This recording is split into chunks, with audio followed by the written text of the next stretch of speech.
Noble does it, we know. But no, we haven't done that.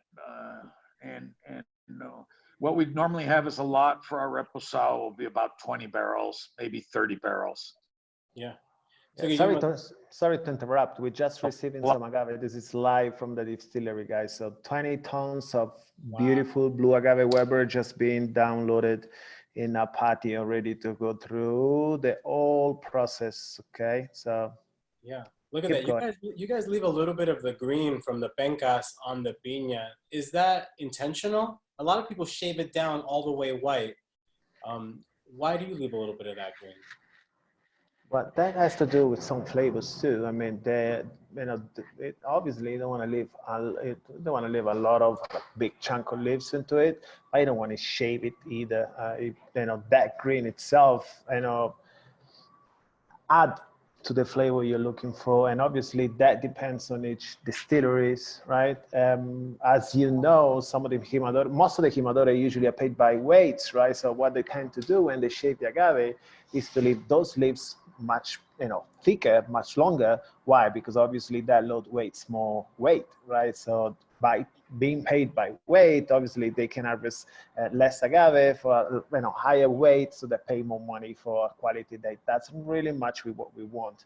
So it's every time that you get agave, I mean, this is agave that we get in from a farmer. We work in Arenal.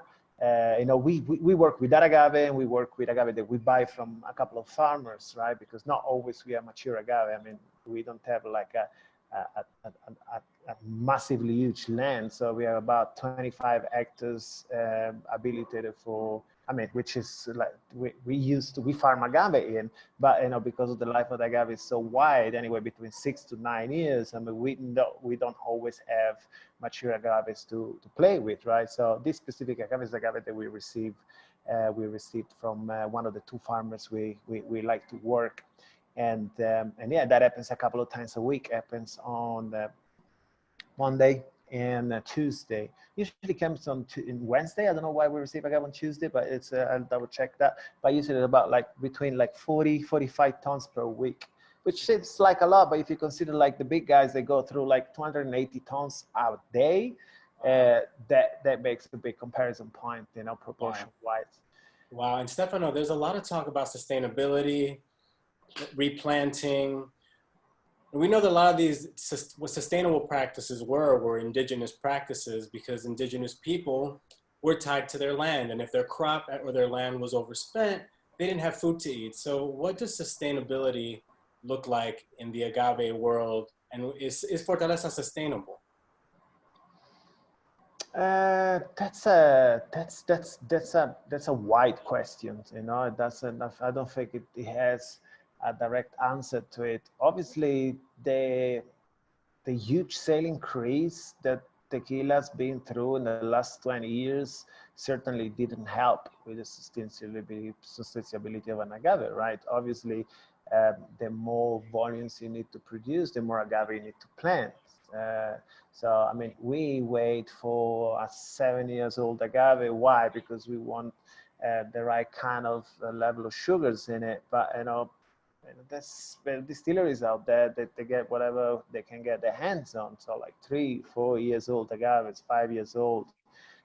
Why? Because they don't really care about how sweet it is. They got a profile set up already. So obviously, the more agave, that's a question I don't know the answer to, because if you're asking me, where do you see the world of agave in 5 years time? Well, probably now, because of this whole virus thing, it slowed down a little bit, but it doesn't really look like. So if you ask me, what do you see the agave plantation and the status of the agave in 5 years time? I don't know. I wouldn't know what to say. One certain thing is, in the last 15 years, fields that previously were used to farm other crops like corn, like sugarcane, that now used for agaves, right? So obviously those same soils, they started to be affected by this change of habits, and you got a lot of more plaques present today, 2020, than in 1995, for example, right? That also affect different kind of plantation, different kinds of loss, and so on. But that's my bit to the answer. Cool, cool. Is Fortaleza working to become more sustainable?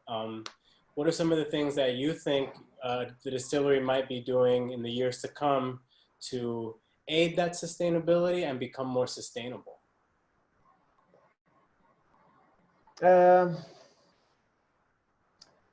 What do you mean, though?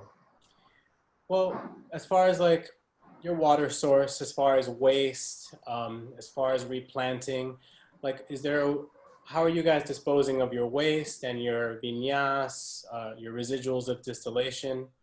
I guess the question is, is sustainability something that's on your mind as a company? And what does that look like for you guys? I think it's in the mind of a lot of the smaller companies out there, without even knowing it. So water-wise, for example, all the water that we use for the production process is water that comes from property well, right? So it's about 75 meters deep. All the water comes from there. So all the vinasas, which I think is the one they refer to, all the dark water at the end of the distillation, we are finalizing now a process that kind of cleans them out, right? So we can reuse them for different purposes, which is something that really became an important matter only like in the last 4 or 5 years. Before it wasn't such a big deal. Well, it was a big deal, but it was kind of a big deal under the carpet, right? So everybody kind of got rid of their vinasas in one way and another. So now, I mean, some people more. So we've been working on it for the last 3 years now. We're trying to, optimize a treatment plan for the vinasa. We're getting there. So it's been already operative for the last few months, but it needs we need to tune up a few details, but that's a bit into doing that. And as I said, I mean, for the production that we do, I mean, we're talking about like, if we're working like on 2 ovens a week, like a couple of shifts a day, we're sitting on about 7,000 liters a week of tequila blend. You know what I mean? Yeah. So we're still that kind of the smallest section of the market. So sustainability is a good question to a lot of those guys that might make 100,000 cases a year, which contribute in a little different proportion setup towards the whole thing, Now we see a lot, for the same guys, we see a lot of seminars, webinar about sustainability, right? But they still sit in fucking million cases a year. Yeah, sure, whatever. But that's nothing you can do. That's the power of marketing, right? Yeah, I mean, well, look, it's production, but it's also shipping and carbon footprint. The sustainability conversation. Oh, yeah. It's totally. A multi-dimensional, multifaceted issue that can't be attacked by one thing like vinyasa disposal, right? It's like what I can tell you, I mean, the image you're seeing, there's not really energy being used. The little tractor, we use manpower. I mean, this is a milling process that requires 9 hours to crush 3 tons of agave, right? It requires 5 people involved into the process. For the 9 hours. You got an electric tractor, which is the orange one you see in the video. The guys have pitchforks, so they move the fibers up and down to help with the extraction of the juice. So it's not like a rolling mill, which is all obviously it's electricity consumption is huge. Sure, it can crush you 3 tons of agave in probably like an hour and 15 minutes. Sure, you don't need 5 people, you need like 2 people. But again, that's a lot of, consumption in terms of electricity, gas, and so on. So, in a way, I always like to say to people, we don't really use machine, but we are machine. You know what I mean? That's right. We have the power. Is everybody from Milano as handsome as you? I'm one of the worst. That's why the kids. I'm just messing with you. So you guys have become famous for your educational trips, bartenders coming over, the trade coming over. So famous that like people are now getting piña tattoos. Can you tell me a little bit about those trips and how you guys plan those and what it sort of looks like? The man I told, now you mentioned it, I missed them so much. We were supposed to have one in Ednon Bay and we had to postpone it. Well, it's something that Guillermo really started. What was it, Guillermo, like 2010, 2011 when you did the first industry tour? Yeah, it was so long. You know, it was a friend of ours, Lance Jordan, a really good friend of mine that helped us get started, helped us get our first 100 accounts in San Diego. I just talked to him last night. He's living on a nice sailboat in San Diego Bay. And so he helped us get going. And he had an idea. He said, why don't we invite some reps down and some bartenders down? And we had about 10 people come down on the first trip. And everybody liked it so much that we kind of formalized it. And I think we've had over 4,000 industry people come down to visit us now. Wow. Guillermo, do you have a piña tattoo yet? I have no tattoos. I've been working out. Once these guns get big enough, then I'll get a tattoo. But until then, man, I'm 63, man. What am I going to do with a tattoo at 63, man? Guillermo, you look good though, man. You look healthy. You look like you've been really active. Those walks are doing something for you, or the tequila. I don't know. Oatmeal every day. You got to get your blood pressure down, man. And believe me, that's the worst thing for people when they get older is blood pressure. Walk and oatmeal every day, and I've been fortunate with that. Fortunate to have good health. Health seminar with Fortaleza next. Yeah. I'm sure the tequila helps some, but not that much. Guys, I think it's so amazing you guys are able to share this live video production of the tahona actually working. We really appreciate it because we can't travel there now, but this is amazing. Yeah, well, connection is not, I mean, the Wi-Fi, I mean, we are in Tequila, Wi-Fi is still like a little bit slow compared to probably New York, but we do our best. So obviously shake, but it's probably Kobe. He had he had a bottle with him, so he might be dizzy by now, you know, and like going around with the iPad and a little tequila. You just duct tape the iPad to his chest, just have him walk around. That's a good idea. I hadn't thought about the duct tape. Just like tape it right here and just like. That's good. That would be brilliant. So you guys released an amazing winter blend this year. It was fantastic. It sold out really quickly. Do you guys have more projects like that in the pipeline? Well, winter blend is going to be a yearly thing, right? So winter blend, as you can guess, every winter will come out. So I've been talking about like by the end of September, you should have it in your warehouse. And the idea behind the winter blend is, you know, getting the classic Fortaleza drinker a little bit of his comfort zone, right? So play with different kind of woods, different kind of barrels. So the winter blend 2019, it was a blend between American Oak Classic Fortaleza Reposado 6 months and an 11 months French Oak Reposado. Obviously, the two are aged separately, then blended and bottled at barrel strength. So the 2019 was about 45.7 ABV. So the 2020 is going to be pretty much the same thing, different kind of barrels. So obviously we're going to use base a Classic Fortaleza Reposado, and then we have a friend of ours has a brewery called Fortuna. So he makes beer, right? Produces beer. So last year he aged some really dark English style ale in some American oak ex-bourbon barrels. He aged that beer in those barrels for 12 months. And then, give me 1 second. Are you making coffee? Oh my God, look at that. What a service. Thank you so much. Everybody can listen to the spoons and forks. So the 2020,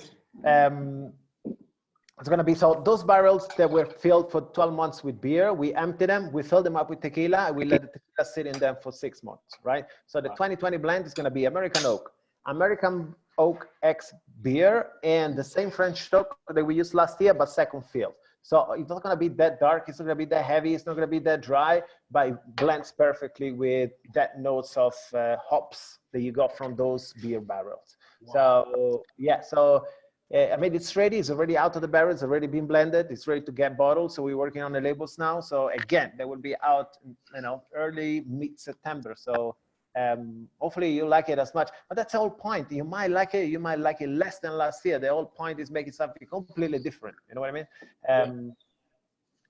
Play. Having fun and making some blends and check it out. But good news is, I don't know if you checked the news. Winter Blend 2019 was in the 10 nominated for also the cocktails new products for last year. Well, for this year. So fingers crossed. It's good. It's a good recognition. It's good. I feel proud. Congratulations. Well, you guys always crush it. Listen, I could talk to you all day and all night. Stefano, Guillermo, I mean, I can talk to you all day and all night. If there's one thing you guys want to leave our salespeople, our trade people, and the people that are joining us today with, what would be that one thing? Like, what would be your bodega neon sign for the end of this seminar? We'll start with Stefano first. Please repeat the question. I lost you for a minute. I lost you for a second. Is that coffee working or what? Yeah, I'm trying to direct him to the next thing to show. So, well, if there's one thing you want to leave, I said I could talk to you guys all day. We can sit here all night and chop it up and drink tequila. But if there was one thing you could leave our sales team, our specialists, our trade friends, our bartenders with, what would be the one thing you'd want to say right now before we wrap it up?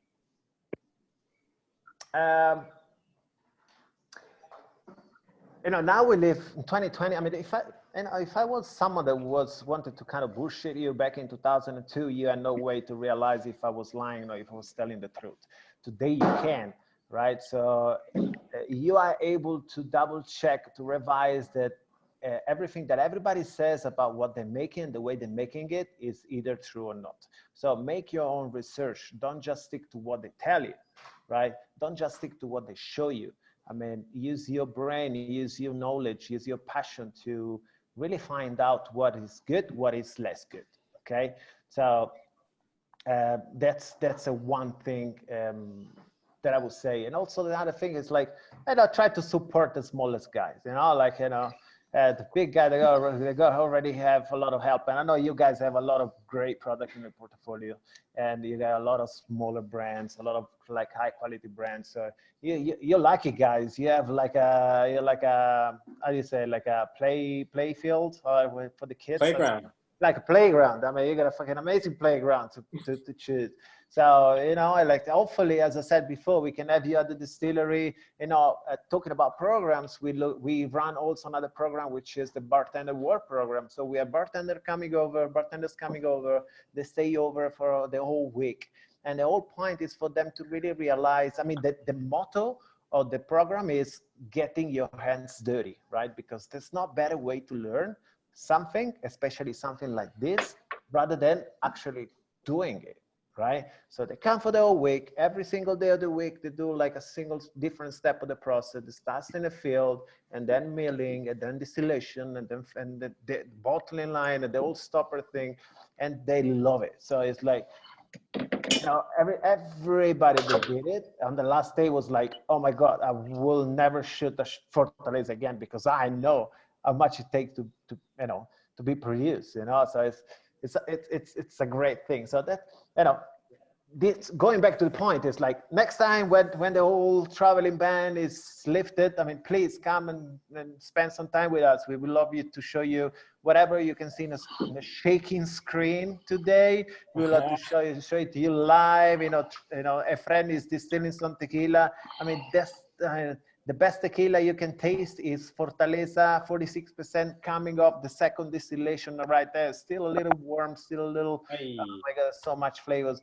So hopefully we can share that with you sooner than later. And you said you were going to do a little piña teardrop for me when I go out there. That too. Yeah, well, Guillermo said it's going to be the first one. I have one quick question before I ask Guillermo for some parting words. The NOM number, does it have to be from soup to nuts, distilled and bottled at the NOM number, or can you source juice from somewhere else and bottle it at that NOM number and put a NOM on it? Well, something I don't agree with, it's contract products. A lot of people do that. So I think you should have to disclose, like Actor making his tequila at a small, at the largest contract facility, you know, and it's not really disclosed. So I think they should have to disclose that. So it's because you could actually be a big manufacturer and buy from 10 different sub-manufacturers. And as long as you bottle it, you can say, you can put your distillery number on. So it's a little bit truth in marketing. It's a small bit. People can look up, there's a website called tastetequila.com, and you can look up any distillery by the NOM number, and it shows you what distillery it is. So it gives you some idea of, not perfect, but it gives you some idea at least to where it was bottled. Doesn't actually tell you exactly where it was made, but it for sure it was bottled in that NOM. So bottle. my parting word I would say is that I just want to let you know, if you see me with a Chardonnay glass, it's not fucking Chardonnay. Salud. Salud, salud.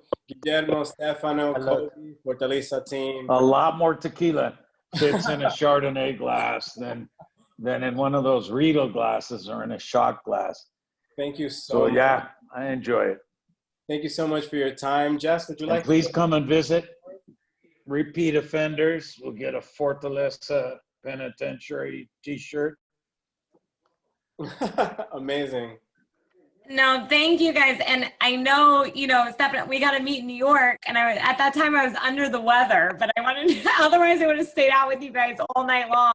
But I truly have to say something. I know you said we have a big playground, but we are so honored every time we get to go out and represent your products. And, you know, I think the reason is Winebow and you guys, we have so much similarities. We care about quality, about education, about telling that story. And you can tell that you guys just do everything honest and you're right there and you're real. And that's what this is all about. And so we are so honored to represent you. And I know, you know, with our bartending community, we are all going to be there for them when they're back, and we're going to do that together. And we're going to get through this. And I can't wait to come there and actually be able to see this beautiful distillery. So thank you from the bottom of my heart. I really appreciate it. Thank you for the chance. Thank you for the hour that you could waste talking to us. Thanks for everybody that actually connected. Wasted. Not wasted at all. There was a question that appeared about what mezcal we drink. So I'm not much of a mezcal lover because I like the taste of the blue agave. So this is my mezcal. Fortaleza still strength. Right out of the still. And we do have an add-on trip that does for bartenders. It's an add-on trip to our bartender trips that goes to visit some of these small, they call them tabernas. We have one to Oaxaca, which are palenques down there, and one to this area is called Raicilla. And you usually have about 10, 15 people on that trip, and it's just amazing, the most tiny little tabernas that you've ever seen. And they're working still with wood-fired stills. We have steam-fired. But these guys, a lot of them are still working incredibly with wood, you know, pieces of wood burning underneath the still, like it's, you know, it's like it's 150 years ago. So it's very cool to see. There we have it. Amazing. Well, guys, Kobe, thank you for your time. right out of the still there. I love it. That's awesome. All right, guys, thanks for your time. Cool. Be safe, be well. Take care, guys. I'm going to have a swim because over here the sun is beautiful. See you soon. Take care of yourself. See you soon.